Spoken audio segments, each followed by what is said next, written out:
আজকে আমাদের এখানে উপস্থিত হয়েছেন আপনাদের সবাইকে জানাই সালাম, আসসালামু আলাইকুম ওয়া রাহমাতুল্লাহ। অন্যান্য ধর্মাবলম্বী যারা আছেন আপনাদের সবাইকে আন্তরিক শুভেচ্ছা। সম্মানিত উপস্থিতি, 2024 সালের ছাত্র জনতার অভ্যুত্থানের পরে আমরা ওই 5 আগস্ট বিকালের দিকে এখানে এরকম অসংখ্য মানুষ আছি যারা অঝরে কান্না করে একটা নতুন বাংলাদেশের স্বপ্ন দেখেছিলাম।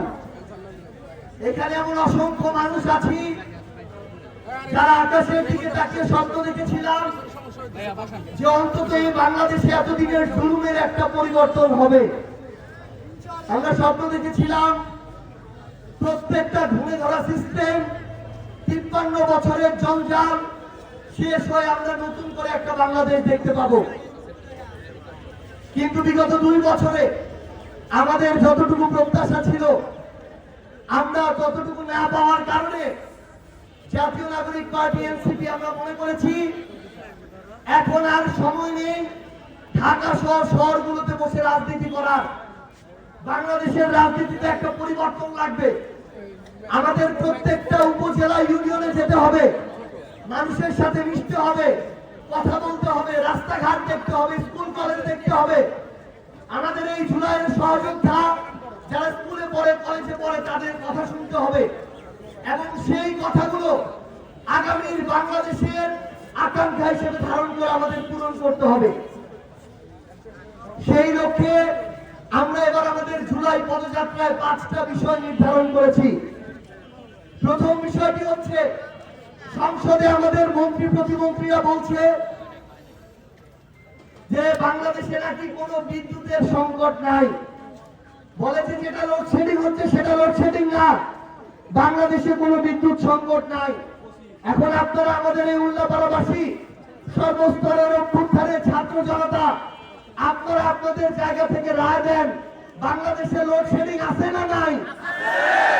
উল্লাপাড়াতে লোডশেডিং আছে না নাই? আমরা আমাদের প্রিয় মন্ত্রী, আমাদের বিদ্যুৎ মন্ত্রীকে বলতে চাই, 63 জেলা বাদ দিলাম, আপনার এই জন্মভূমি জেলার মানুষও সাক্ষী দিবে যে এই উল্লাপাড়া সিরাজগঞ্জ লোডশেডিং হয়। তাহলে আমরা শুধু কথার ফুলঝুরি দেখতে চাই না, আমরা কথার সাথে কাজের মিল দেখতে চাই, আমরা কাজের বাস্তবায়ন দেখতে চাই। বিএনপি সরকার তাদের নির্বাচনী ইশতেহারে বলেছিল তারা তাদের এই 1.5 বছরের মেয়াদে 1.5 বছরের মধ্যে তারা 1 কোটি কর্মসংস্থান তৈরি করতে হবে। 4 মাস থেকে 4.5 মাস হয়েছে। আপনারা বলেন 1 কোটি তো দূরের কথা, আপনাদের উল্লাপাড়ার মানুষের নতুন করে 1000 সরকারি কর্মসংস্থান তৈরি হয়েছে? কর্মসংস্থান তৈরি হয়েছে? হয় নাই। যে মানুষগুলো অভাবে থাকতো সেই মানুষগুলোর অভাব আরো বৃদ্ধি পাচ্ছে। আমাদের তরুণ প্রজন্মের মুখে নতুন কথা এসেছে, অনেক তো কার্ড দিলেন, এবার তরুণ প্রজন্মকে একটা বেকার কার্ড দেওয়া শুরু করেন। সংগ্রামী উল্লাপাড়াবাসী, আমরা আমাদের বিএনপি সরকারকে বলতে চাই, আপনারা আমাদের অভ্যুত্থানের সহযোদ্ধা ছিলেন, আপনারাও নিপীড়িত নির্যাতিত ছিলেন। এই বাংলাদেশের তরুণ প্রজন্মের 34 কোটা সংস্কার আন্দোলনের মধ্য দিয়ে আমাদের এই নতুন বাংলাদেশ, তাদের জন্য আপনাদের কর্মসংস্থানের ব্যবস্থা করতে হবে। যদি কর্মসংস্থানের ব্যবস্থা না করতে পারেন, এখানে আমার এমন অনেক ভাই আছে, অনেক বাবা চাচা আছে যাদের সন্তানেরা অনার্স মাস্টার্স শেষ করেছে, বছরের পর বছর যায়, একটা চাকরির ব্যবস্থা হয় না। যেদিন এই তরুণ প্রজন্ম এই চাকরির অভাবে বিক্ষুব্ধ হবে, ওই দিন এই বাংলাদেশে কর্মসংস্থানের অভাবে বেকারদের দ্বারা আরেকটা অভ্যুত্থান হবে। আমরা আপনাদেরকে আহ্বান করব, আপনারা আমাদের তরুণ প্রজন্মের জন্য কর্মসংস্থানের ব্যবস্থা করেন। আমরা আরেকটা দাবি নিয়ে আপনাদের কাছে এসেছি। সেই দাবিটি হচ্ছে আমাদের যে সীমান্ত, এই সীমান্তটাকে রক্ষা করতে হবে। আপনারা দেখে থাকবেন পশ্চিমবঙ্গের একজন নামকাওয়াস্তে মুখ্যমন্ত্রী হয়েছে, তথাকথিত মুখ্যমন্ত্রী হয়েছে। এই ঐতিহ্যবাহী পশ্চিমবঙ্গ, আমাদের দুঃখ লাগে এত বছর বছরের ঐতিহ্যবাহী পশ্চিমবঙ্গে কিভাবে এই ধরনের একজন বিবেকবোধ যে বিসর্জন দিয়ে দিয়েছে, কিভাবে হয়? এই মুখ্যমন্ত্রী ঘোষণা দিচ্ছে বাংলাদেশে নাকি 10,000 পুশিং করা হয়েছে, তারা নাকি আরো পুশিংয়ের প্রক্রিয়া নিচ্ছে। তাহলে আমার এই পররাষ্ট্রমন্ত্রী, স্বরাষ্ট্রমন্ত্রী, প্রধানমন্ত্রী কোথায় থাকে যখন একটা দেশের মুখ্যমন্ত্রী আমার সার্বভৌমত্বকে এভাবে হুমকি দেয়? লজ্জা, লজ্জা।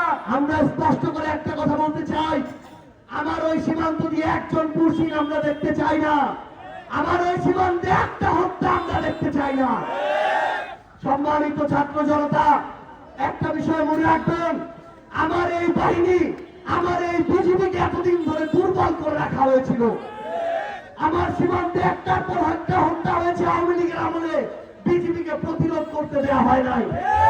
আমরা বিএনপিকে স্পষ্ট করে বলি, বাংলাদেশ সেনাবাহিনী, বর্ডার গার্ড বাংলাদেশ, তাদেরকে সর্বোচ্চ শক্তিশালী প্রতিষ্ঠান হিসেবে গড়ে তুলতে হবে। আমার সার্বভৌমত্বকে রক্ষা করতে হবে। আমরা আমাদের জায়গা থেকে আপনাদেরকে স্পষ্ট করে জানিয়ে যাই, আগামীর বাংলাদেশের রাজনীতি, এই দলাদলির রাজনীতি যদি হয়, কোনদিন বাংলাদেশ ঠিক হবে না। রাজনীতি হতে হবে ভালো আর খারাপের মধ্যে রাজনীতি, ন্যায় আর অন্যায়ের মধ্যে রাজনীতি, মজলুম আর জালিমের মধ্যে রাজনীতি। সকল মজলুমদের এক পক্ষে আসতে হবে। যারা চাঁদাবাজি করে, আমরা কি চাঁদাবাজিকে সমর্থন করি? তাহলে চাঁদাবাজির বিরুদ্ধে সবাইকে এক পক্ষে আসতে হবে।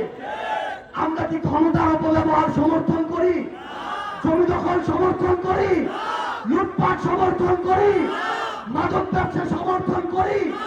তাহলে এই সকল অপকর্ম যারা করে তাদের বিরুদ্ধে সবাইকে একজোট হতে হবে। তাহলেই আমাদের পরিবর্তন সম্ভব, না হলে পরিবর্তন সম্ভব না। আমরা আপনাদেরকে আহ্বান জানাই, আমরা জানি এখানে আমাদের এমন ভাই আছে যারা এই নির্বাচনে হয়তো ধানের শীষকে ভোট দিয়েছে, কিন্তু আমরা আপনাদেরকে আহ্বান জানাই, আমরা আমাদের এই বিবেক বোধটাকে যদি একটা দলের কাছে, মার্কার কাছে বিক্রি করে দেই, বিসর্জন দেই, দালালি করি, আর যদি আশা করি দেশ ঠিক হবে, এই দেশ কোনোদিন ঠিক হবে না। যারা ভালো কাজ করবে, যারা ভালো কাজ করবে, আমাদেরকে সবসময় তাদের সাথে থাকতে হবে, তাহলে আমাদের সিস্টেমের পরিবর্তন হবে।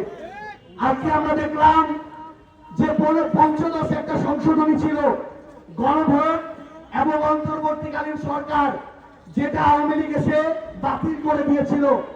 আজকে বিএনপি সরকারের সময়ে সেই গণভোট আবার ফিরে এসেছে। সেই অন্তর্বর্তীকালীন সরকার অর্থাৎ তত্ত্বাবধায়ক সরকার, সেটা আবার ফিরে এসেছে। আমরা বিএনপি সরকারকে এটার জন্য ধন্যবাদ জানাতে চাই। কিন্তু পাশাপাশি একটা কথা বলি, আপনি গণভোট ফিরিয়ে আনলেন, অথচ সেই নির্বাচনের মধ্য দিয়ে আপনি সরকারে, সেই নির্বাচনে 70% মানুষ যেই গণভোটের পক্ষে রায় দিয়েছে, সেটা যদি বাস্তবায়ন না করেন, এর চেয়ে বড় মুনাফিকি আর হইতে পারে না।